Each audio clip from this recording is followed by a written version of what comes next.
우리가 나무를 볼 때는 뿌리 깊은 나무 거기서 이제 자라서 열매를 맺는 와슬나무 같은 나무를 원하게 됩니다. 너무 빨리 자라서 열매를 맺지 못해도 안 되고, 또 뿌리가 약하게 되면 뿌리를 못합니다. 그런데 그 뿌리가 자라는 것은 내가 알면서 자라는 때보다도 땅 속에 있는 것이 뿌리이기 때문에 나도 모르게 젊었을 때 이렇게 살았더니 그것이 내 인생의 뿌리가 되었구나. 그걸 이제 느끼는 때가 있습니다. 저는 내 인생의 4분의 1을 일제시대에 살았습니다.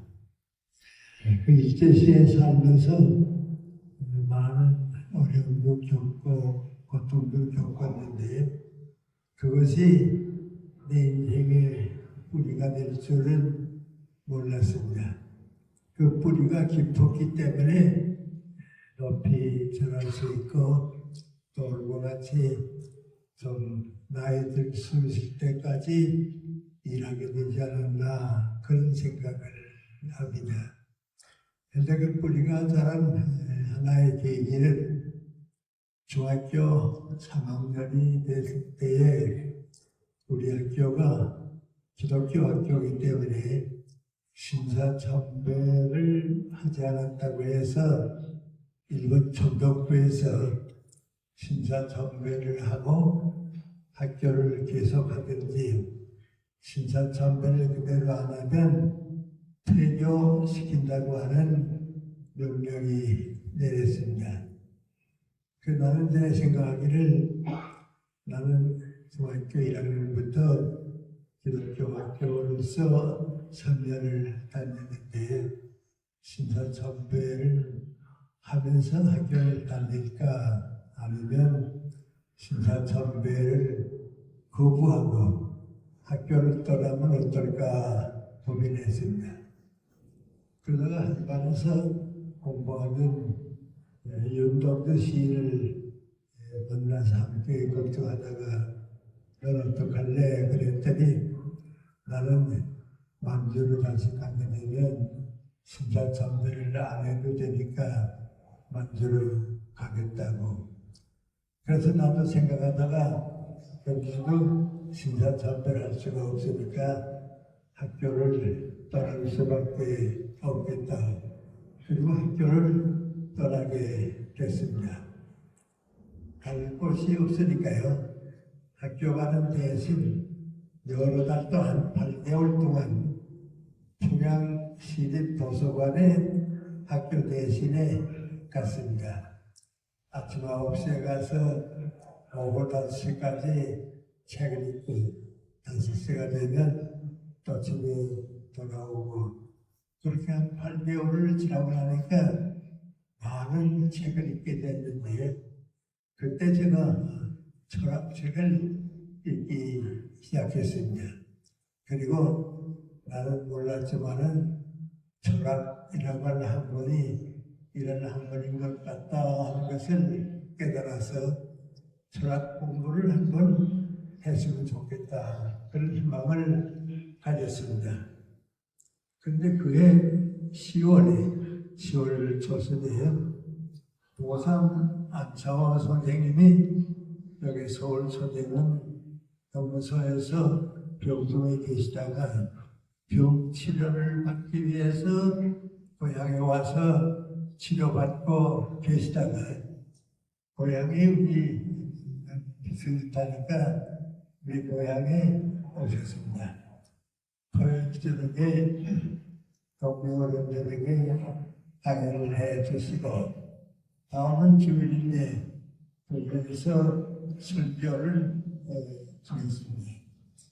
도삼선생님 그것을 마지막으로 다시 형무소에 가셨다가 병으로 세상을 떠났으니까 제가 그분의 설명을 들은 셈입니다. 그래서 책을 읽었고 도산 선생의 강연을 들으면서 나도 철학을 해가지고 우리 사회의 정신적 지도자가 되어야겠다.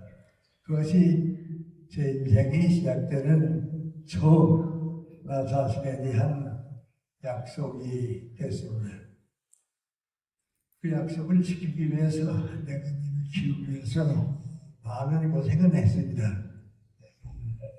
아르바이트를 하면서 일본에서 대학도 다니고 해방을 앞두고 있었는데 일제시대의 전쟁이 점점 마지막에 가까우면서 참 어려워지게 됐습니다.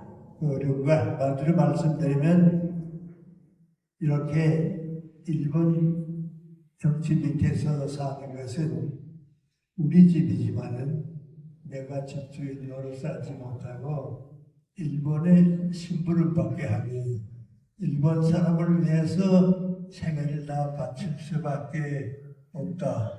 그런 아주 절망감을 느꼈습니다. 예를 들어 말하면 이게 우리 집입니다.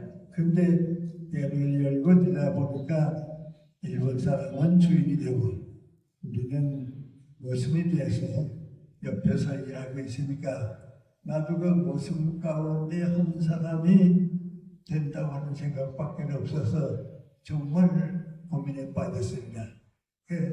어떻게 하는가 하고 고민하고 있다가 해방을 맞이하게 됐습니다. 그러니까 이제는 내 나라를 다시 찾게 된 겁니다. 이제는 우리 집 주인이 우리가 돼서 내 나라가 됐다.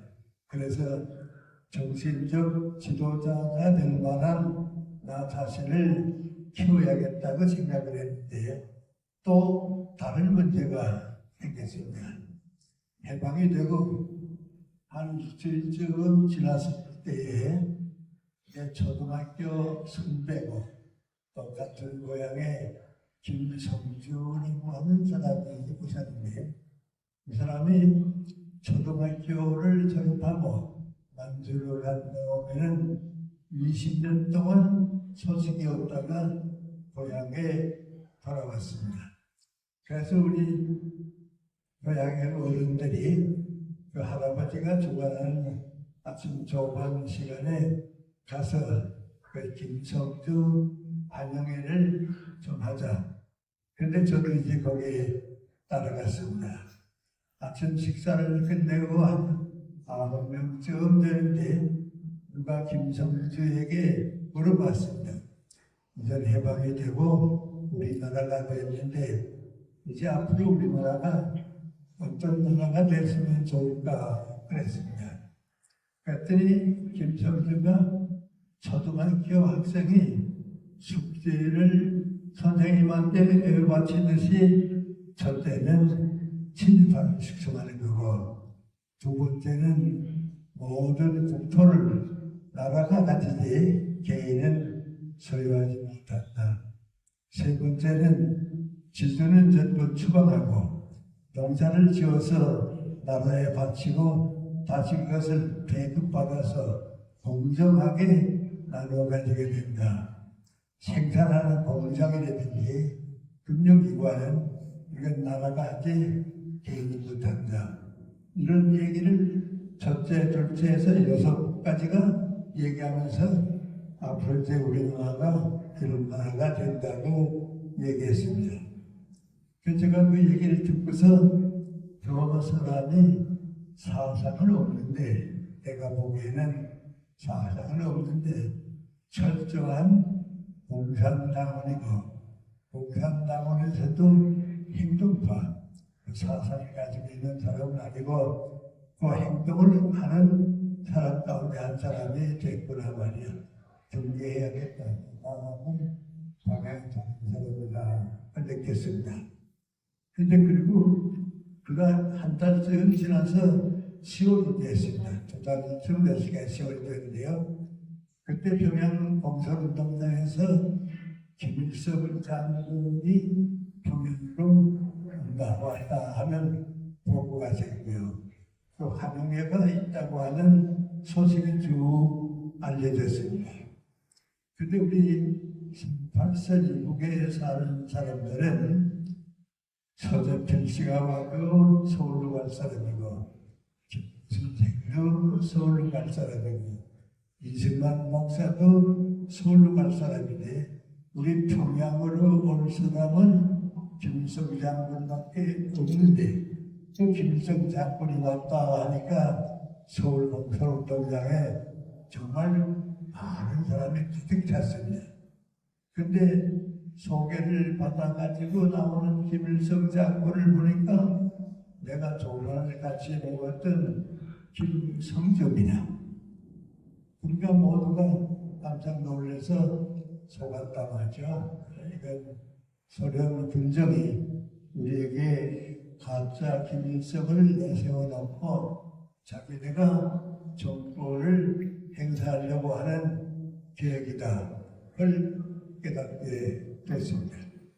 그래서 저도 고향이고 그러니까 이 공산 치하에서 어떻게 사는가 하고 있는데 그때부터 북한 정권은 쭉 할인을 나가고 정권이 돼서 우리는 그 전쟁을 일으켰으니까 우리들이 생각하는 공산하고는 차원이 많이 다르습니다. 지금도 일부 사람들은 그 사실을 모르기 때문에 김일성 장군이 어떻게 전쟁을 일으켰을까 그런 생각을 하는데 그건 공산당의 정책대로 된 겁니다. 그러나 한 2년 동안 그 정권 밑에서 쭉 살다 보니까 안 되겠다. 여기서는 자유로운 사람들은 살 수가 없고 또 나같이 기독교를 믿는 종교인은 살 곳이 없으니까 교육을 좀 했으면 좋겠다.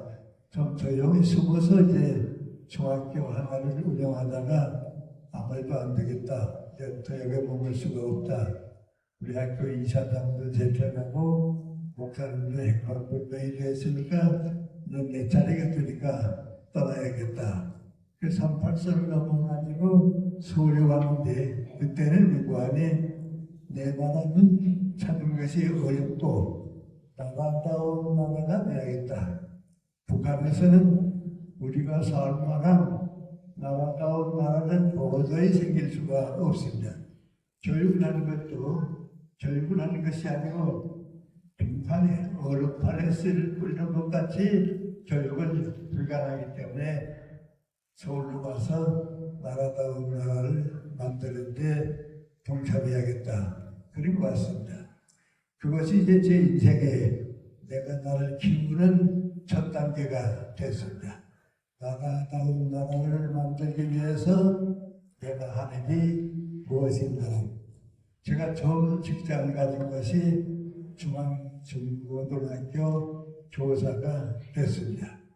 그 교사가 되면서 3가지 결심을 했습니다. 이건 내가 내 인생을 위해서 나를 키우는 겁니다. 첫째가 뭐니 나보다 유능하고 훌륭한 제자들을 키워서 그 제자들과 함께 20년이 걸리든지 30년이 걸리든지 나라다운 나라, 우리가 살고 싶은 나라를 만들어야겠다. 그것이 내 교육의 목적이고 첫째입니다. 두 번째는 사람은 아는 만큼 일하게 되어 있습니다. 50을 아는 사람은 그만큼 일하게 되고 80을 아는 사람은 또 그만큼 일하게 됩니다. 모르는 일은 할 수가 없습니다. 100까지 올라간 사람이 있으면 그 사람은 100의 일을 할 수가 있습니다. 내가 중학교 교사가 되면서 두 번째 한 약속이 무관히 내가 철학 공부를 했는데 철학 공부에 있어서는 누구한테도 주의사면 안 되겠다. 대학 교수님보다도 진지지 않고 학자다운 학자가 돼야겠다. 그리고 사회에 대한 지식, 우리 세계 역사가 어떻게 움직이고 있는지 또 옆에 나라들이 어떻게 사는지 그 지식을 넓히는 것. 이게 내 두 번째 목표입니다. 그 다음에 세 번째 목표가 뭔가 사람은 자기 인격만큼 일하고 사회 지도자가 되게 되어 있습니다. 인격이 40밖에 못 되면 고인밖에 사회에서 위치밖에는 올라가지 못합니다. 인격이 높은 사람은 지도자가 되고 지도자가 되는 첫째 절차는 일관이 내 인격을 얼마나 키우는가 하는 것이었습니다. 그런데 다행히 내가 봉사했던 인천 그 학교의 교수 되시는 분이 인천 김성수 선생이신데 그분은 제가 만난 사람 가운데 인격이 제일 높은 분 가운데 한 분이었습니다. 목사님들이 여러 대하고 중고등학교 선생님을 찾아보고 있지만은 내가 생각하기에는 그분들의 인격은 나와 비슷합니다. 나도 그만큼은 올라갈 수 있는데 인천 선생을 7년 동안 모시고 살아보니까 그분은 높은 분입니다. 높은 사람이기 때문에 나도 그분 내 인격을 키워야 되는데 왜 가능할 수 있을까 그런 생각이 났습니다. 낮은 산은 누구나 올라가지만 높은 산은 올라가기가 어렵기 때문에 인격을 키우는 건 그만큼 어렵습니다. 이제 여러분이 다 잊어버리고 있을지 모르겠습니다만 인천 선생이 어떤 분인가 105년 전에 내가 태어나기 전에 동일보를 만들었습니다. 그리고 당신이 사장을 하지 않고 당신 친구에게 맡겼습니다. 나보다는 당신도 유능하고 좋은 신사를 만들 수 있으니까 사장을 좀 맡아달라고 내가 뒤에서 도와주겠다고 보성전문학교를 맡아가지고 좋은 대학, 고려대학으로 만들 때에도 전부 건물을 다시 다 한 다음에 당신은 총장을 하지 않고 현상현 선생을 만나서 좀 맡아서 좋은 대학을 만들어 달라고 그리고 내가 했던 중앙학교도 그렇게 하고 또 우리나라에서 제일 처음 기계천이 나왔습니다. 그때까지 몰랐는데 그 경성방식인데요. 그 경성방식을 또 만들어 가지고서는 맡기고 자기는 뒤에서 도와줍니다. 그러니까 한 사람이 한 가지 일을 하면 하나는 성공할 수 있습니다. 그런데 그분이 5가지를 다 성공한 것은 나보다 더 유능한 사람에게 그걸 맡기니까 성공할 수 있었습니다. 해방된 다음에는 정치를 하셨는데요. 그거는 정치도 그렇게 뒤에서 이끌어줬습니다. 왜 아는 사람은 다 알지만 사람은 그분이 얼마나 높은 인격을 가졌다 하는 걸 모릅니다. 예를 들어 말하면 고려대학에 그분이 키워준 대학이죠. 고려대학에 김성식 교수라고 계시는데 역사학자입니다. 그분이 나 만나게 되면 항상 하는 얘기가 있습니다. 인천 선생이 살아계실 때에는 야당이 한 번도 분열된 일이 없다고 언제나 하나가 됐다고. 그런데 그분이 돌아가시고 나니까 야당이 한 번도 훔치지 못한다고. 그 한 분이 그렇게 뒤에서 모든 것을 조정할 줄은 몰랐다고 합니다. 제가 그분을 모시고 7년 동안에 많은 걸 배웠습니다. 인격을 갖추는데 저분만큼 인격만 올라가면 내가 사회에서 무슨 일이든지 할 수 있겠다 하는 자신이 생겼습니다. 그분을 모시고서 제일 처음 먼저 배운 건 일관이 사람은 절대로 이기주의자가 돼서는 안 된다. 이기주의자는 자기도 불행해지지만은 주변도 불행해지게 만들고 다른 사람에게도 고통 주는 이기주의자가 되지 말자. 저 지금은 아닌가만 내 제자들 때문에 이제 결혼식 추리를 좀 해줄 때가 있습니다. 그 결혼식 추리하면서 신랑 신부의 얘기 들어보면 행복하고 누구보다도 사랑하니까 좋은 가정을 가질 것이라고 누구나 다 약속하고 갑니다. 근데 우리 뭐 지나고 난 다음에는 뭐 이혼을 했다, 가정이 깨졌다. 그런데 그만 생각해보면 그 두 사람 가운데 한 사람이 이기주의자거나 두 사람이 다 이기주의자일 때는 가정을 유지하지 못합니다. 또 내 제자들도 많이 보는데 직장에 취직해 있습니다. 있으면서 항상 불만이 많습니다. 나도 열심히 했는데 다른 사람 못지않게 직장에서 많이 노력했는데 왜 나는 인정해 주지 않냐고, 왜 나는 높은 위치에 올려주지 않냐고 불행을 얘기합니다. 근데 그런 사람들 가만 보게 되면 이기주의합니다. 내가 나 위해서 난 생각하기 때문에 그렇습니다. 그런데 그 이기주의자가 가정이나 직장에서는 괜찮은데 이 사람들이 노동조합을 만듭니다. 이 사람들이 정당을 만듭니다.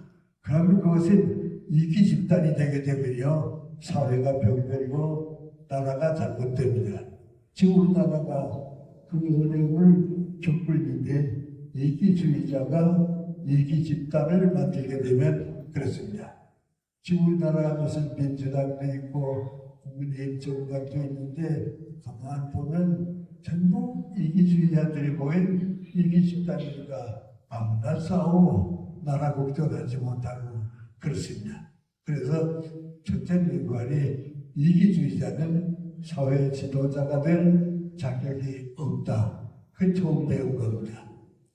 그 다음에 두 번째 민관이 우리 요새 젊은 사람들이 사회에 많은 어려움도 있고 힘든 일도 많이 있고 그러니까 많이 듣는 얘기가 있습니다. 좀 가뜩이 없는 사회에 살아봤으면 좋겠다. 경쟁이 너무 심하기 때문에 거기에 끼어들어서 이기기가, 승리하기가 어려우니까 좀 경쟁이 없는 사회, 조용한 사회에 살아봤으면 좋겠다 하는 젊은들이 많이 있는데 그건 대단히 잘못된 사람들입니다. 젊은이들 물고하니 갈등이 없고 경쟁이 없으면 자기가 성장을 못합니다. 또 사회에서 주도자가 되려고 하는 것은 그 성장에서 이기하는 사람이 됩니다. 그럼 그게 중요한 게 뭔가? 이기적인 경쟁을 하지 말고 선의의 경쟁을 해야 합니다. 나보다 유능한 사람에게는 박수를 칠 줄 알고 다른 사람에게는 이 다음에 나와 같이 좋은 사람이 되었으면 좋겠다. 이렇게 선의 경쟁을 하는데 인천 선생에게서 배운 것이 제가 바로 그겁니다. 그래서 미안한 얘기입니다만 제가 이제 연세대학교 갔는데요. 연세대학교 가 있는 동안에 총장 선생이 나보고 이번에 새학년 때부터 교무 처장을 좀 맡아줬으면 좋겠다고 그럽니다. 교수는 다 그 자리에 올라가기를 원합니다. 누구나 그렇습니다. 내가 총장도 그럽니다. 선생님 너무 갑자기 얘기를 들었는데 한 2, 3일 동안만 좀 면을 달라고 하죠. 그리고 2, 3일 동안에 많은 교수님들 가운데 틀림없이 나보다 교무처장 더 잘 볼 사람이 꼭 있습니다. 여러 사람 가운데 나보다 유능한 사람이 꼭 있습니다. 그래서 총장을 만나서 뭐라고 하니 내가 교무처장을 맡는 것보다는 어느 교수님이 다 나보다 훌륭하다고. 그러니까 그분들 가운데 한 분을 뽑고 나는 또 다른 일을 도와드릴 수 있으니까 그렇게 해달라고 부탁합니다. 거기서 뭐하니 선의 경제입니다. 나보다 더 유능한 사람, 나보다 대학을 위해서 도움을 낼 사람을 끌어내리고 내가 올라가겠다. 그건 이기적인 경제입니다. 그 선의 경제를 모든 사람들이 하게 되면 사회는 올라가게 되고 나는 내 일에 만족하면서 또 성공하게 되고 그렇습니다. 그리고 세 번째 내가 인천 선사한테 배운 것은 그분은 후배들이 키우는 걸 꼭 원했습니다. 언제나 나보다 더 유능한 후배를 키워야겠다. 그래서 내가 그분 밑에 간 것이 27살에 갔는데요. 나 같은 사람도 만나서 맹구하니 저 김영석이라는 선생은 지금은 나이 어리지만은 그 다음에 우리 학교를 위해서 좀 좋은 일을 많이 해 주실 것이다. 그래서 7년 동안 저를 무척 사랑해 주셨습니다. 그래서 그 밑에서 자랐는데요. 그걸 내가 배웠기 때문에 내가 제일 원하는 건 누구하니 나보다 훌륭한 제자들을 키우기만 하면 나라다운 나라가 된다. 세 가지를 배웠습니다. 근데 제가 이런 말씀을 왜 드리냐면요. 사람은 내가 성공하고 싶다. 내가 더 큰일을 하고 싶다. 그 욕심이 있는데 성공할 수 있고 큰일을 할 수 있는 능력을 가지고 있으면 누구나 됩니다. 근데 이런 것도 없으면서 인격도 올라가지 못하면서 지도자는 되겠다. 내가 남보다 성공하겠다. 그게 우리 사회를 병들게 만드는 것입니다. 그래서 그걸 제가 배우고 나니까요. 이제는 나도 사회에 나가서 누구에게든지 지지 않는 지식을 가지고 인격을 갖추려고 노력해야겠다. 그렇게 7년을 지나고 나니까 6.25 전쟁이 끝나게 됐습니다. 나는 서울 올라와서 다시 좀 고민을 했습니다. 교육은 중고등학교 교육이 가장 좋습니다. 그러나 대학 교수로 가게 되면 내 학문이 살아납니다. 또 그리고 학문만 살아가는 게 아니고 내가 더 많은 사회에서 일할 수 있으니까 대학 교수로 갈까 그런 중고등학교 교사로 나와 교육을 할까 고민하다가 대학 교수 갈 자격이 있나 알아봐야겠다. 그래서 세 대학에 시간 강사로 가서 가르쳤습니다. 그 세 대학에 가서 가르쳤는데 세 대학이 다 한 학기 지나니까 저는 교수로 오라고 가요. 이제는 우리 대학으로 오라고. 그래서 제 대학교로 갔습니다.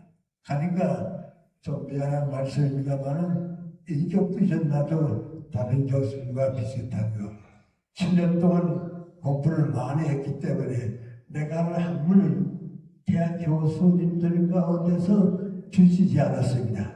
나도 내가 우리 교수님들보다도 어떤 면에서는 앞서 있는지도 모르겠다 했으니까 대학 교수 생활하는 것이 참 즐겁고요. 그래서 30년 동안 일 많이 했습니다. 정말 누구 못지않게 일 많이 하고 행복했습니다. 그런데 곧 해갑이 되네요. 25년 지나니까 해갑이 되고요. 해갑이 되니까 5년 동안은 정년퇴직하게 되고 그렇게 됐습니다. 나는 해갑이 되니까 60이고요. 정년퇴직하는 65세가 되니까요. 내 인생에서는 제일 좋은 나이입니다. 이제부터 정말 일 더 많이 하고 이제부터 정말 새 출발해야겠는데 대학에서는 모레무관에 이제 늙었으니까 떠나라고 그럽니다. 또 무슨 교수님들이 늙었다고 가정으로 돌아가게 되고 그렇습니다. 그때 내가 좀 생각해 봤습니다. 사실 내가 늙었는가 하고 생각해 보니까 아닙니다. 난 이제부터입니다. 이제부터인데 그럼 어떡하는가? 우리 대학에서 성별회가 있는데요. 그래서 성별회 그랬습니다. 나 오늘 늦둥이로 연세대학교를 졸업합니다. 졸업생은 밖에 나가서 일하는 것이 목적이니까 내일부터는 여러분과 함께 또 여러분과 더불어 많은 일을 하고 싶으니까 좀 도와달라고 나도 여러분을 도와주겠다고. 그래서 내가 연세대학교를 시작할 때는 지금 나이가 많으면 30 초반인데요. 이제는 새로 연세대학교를 떠나서 시작할 때는 65세니까요. 정말 좋은 나이입니다. 학문하기도 좋고요. 지도사의 자격도 있고요. 그래서 65세 다시 출발했습니다. 그런데 다른 건 모르지만 제가 여러분에 한 가지 부탁하고 싶은데 외부 안에 60대가 되게 되면요. 난 늙었다고 생각하는 사람은 늙습니다. 제가 늙었다고 늙는 거죠. 뭐 늙는 사람이 뭐 내가 젊은데 늙는 게 아니죠. 나는 그때가 제일 젊은 것 같은데 요새 60대면 다 늙었다고 합니다. 왜 그런가? 남자들은 직장에서 가정으로 돌아오고요. 아들, 딸들은 다 독립해 나가고요. 그러니까 사회인으로 다시 태어나는 나이가 60입니다. 그러니까 늙었다고 생각하는 사람은 늙는 거고요. 이제부터라고 생각하는 사람들은 그때가 출발이 됩니다. 그런데 내가 많은 사람을 내보는데요. 그렇게 정년퇴직하는 나이가 돼서 나 늙었다고 생각하는 사람들은 더 소중한 걸 잃어버렸는데요. 이제부터 다시 출발하는 사람들이 있습니다. 제일 성공한 사람들은 누구하니 지금까지 하던 일을 계속하는 사람. 이 사람은 80까지는 다 가게 되어 있습니다. 그 다음에 직장은 떠났지만 내 취미 활동을 이때부터 시작하겠다 해서 취미 활동을 하는 사람들은 또 그 다음부터 행복하게 삽니다. 그리고 60이 넘은 다음에 꼭 생각해야 할 때 두 가지는 해야 합니다. 하나는 배워야 합니다. 공부 계속해야 합니다. 독서를 통해서라도 내가 자꾸 잘해야 합니다. 정신적으로 잘하지 못하게 되면 정신적으로 늙는 거니까 공부를 계속해야 합니다. 그 다음에 두 번째, 일을 놓치게 되면 인생을 놓칩니다. 무슨 일든지 해야 합니다. 난 몇 동안에 만났던 사람 가운데 두 사람이 기억나는데요. 내 제자입니다. 내 제자인데 내 제자가 90까지 늙은 줄 몰랐네요. 90이 돼서 광화문에 서예 전시회에 설레가 돼서 전시회하는데 나도 가봤어요. 가서 얘기를 들어보니까요. 내 제자가 63세 직장에서 떠났습니다. 이제 남은 인생 어떻게 살까 하다가 서예를 시작해서 90이 돼서 좋은 서예가로서 성공했습니다. 이제 다 그렇습니다. 얼마 전에 캐나다에 가지고 있는 내 친구의 부인 사모님을 만났는데요. 그 사모님은 80입니다. 그런데 일을 하지 않으니까 안 되겠다고 해서 일주일에 몇 시간씩 날짜를 정하고 병원에 가서 봉사생활을 합니다. 그 하는 것이 행복입니다. 안 하게 되면 내 인생이 끝납니다. 그래서 저도 65세에 다시 시작했어요. 일 더 많이 했습니다. 정말 연세대학교 있을 때는 연세대학교라고 하는 강물 속에서 일했는데요. 연세대를 떠나서 밖에 나오는가요? 물고기가 강물 속에 있다가 바다에 나온 것 같아서요. 아마 일 많습니다. 일 많은 걸 주어진 일을 다 했습니다. 책도 쓰고요. 강연도 많이 하고요. 또 교회 있기 때문에 교회 설교도 하고 일을 너무 많이 하다가 보니까 80이 넘었습니다. 그래서 저는 나도 늙었는가 보다 하고 생각하니까 모르겠어요. 그런데 일은 있어요. 그러니까 더 일해야겠다 말이죠. 내 친구인 배우 김태길 선생하고 의논해서 80까지는 우리가 일 많이 했는데 더 많이 일을 했는데 몇 살까지 연장할 수 있을까? 90까지는 갈 것 같았습니다. 그래서 90까지는 가보자 말이죠. 근데 내 두 친구는 90까지 갔습니다. 근데 내 친구들 다 90에 세상 떠났고요. 나는 남아있었습니다. 그러니까 그때 비로소 내가 뭐라고 생각하니 이제 늙었다고 생각했습니다. 이제 뭐 늙었으니까 할 수 없다. 이제는 주어진 일만 다 끝내고는 내가 나 위해서 아름다운 인생을 마무리해야겠다. 그 90은 내가 늙었다고 생각했습니다. 그런데 이상하면 일이 끝나면 또 다른 일이 생겨요. 일 끝나면 또 다른 일이 생겨요. 근데 내가 늙은 건 틀림이 없는데 일은 할 수 있거든요. 근데 그 일은 정신적인 일입니다. 몸을 쓰는 일은 아니고. 근데 97세까지 그냥 일했습니다. 근데 97세 나도 놀라운 일이 하나 생겼습니다.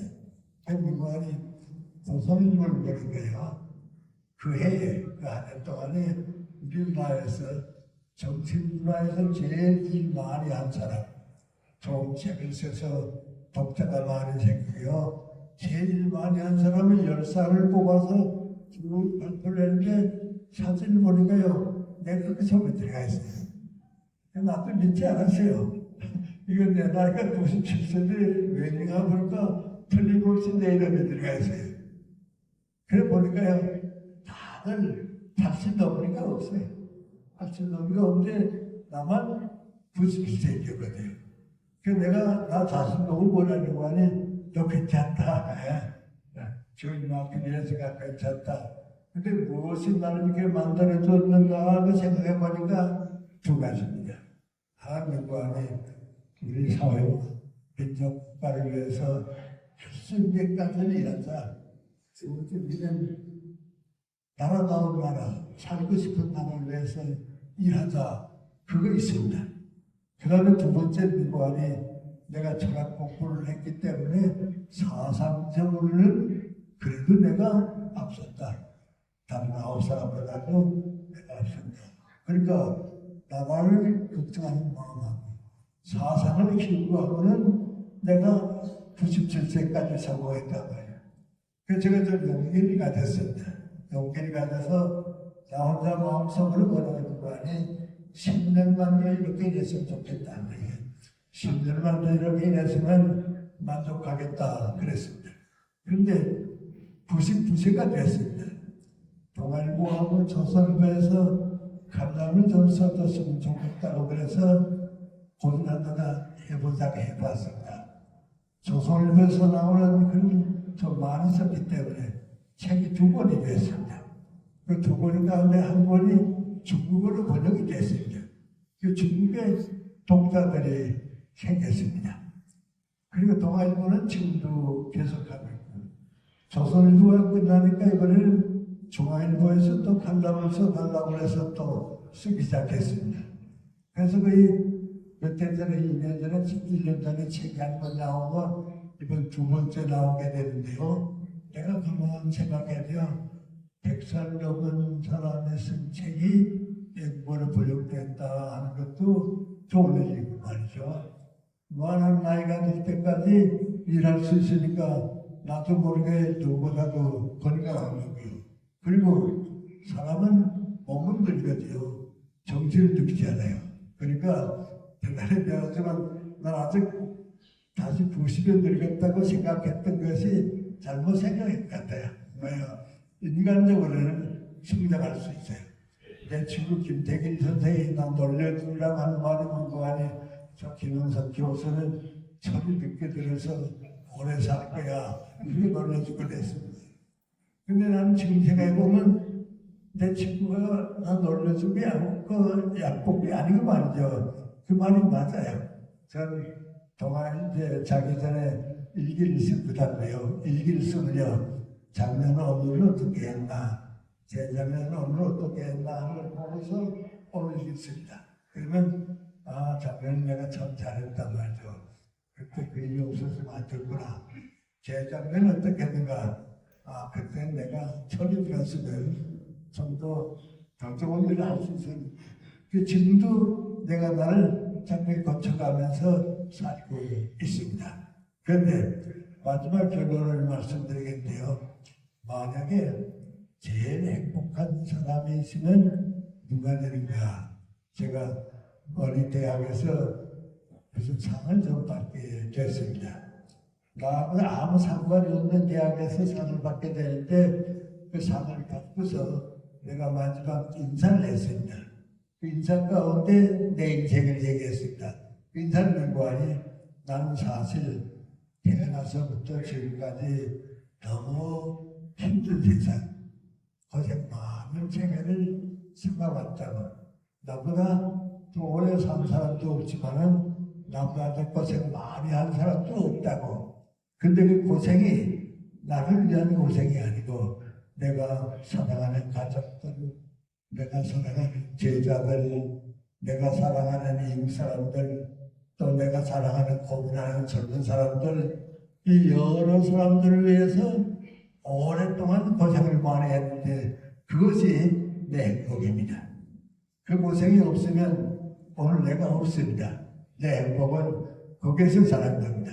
그래서 일제시대가 그렇게 어렵지만은 거기서 내 인생에 뿌리가 생기고 중학교, 연세대학교 사서 일하는 동안에 자라서 지금은 더 나름대로 많은 열매를 사회에 주었으니까 이제는 내 인생에 후회가 없다. 여러분도 또 많은 우리 사랑하는 대체자들도 뿌리 깊은 나무를 자라서 늦게까지 사회를 위해서 하는데 내가 나를 위해서 하는 일은 남는 게 없습니다. 직장에서 함께 일하는 것은 행복을 남겨줬습니다. 더 많은 일을 할 수 있는 다른 사람을 위해서 고생하는 것은 내게 대한 감사와 행복이 되는 겁니다.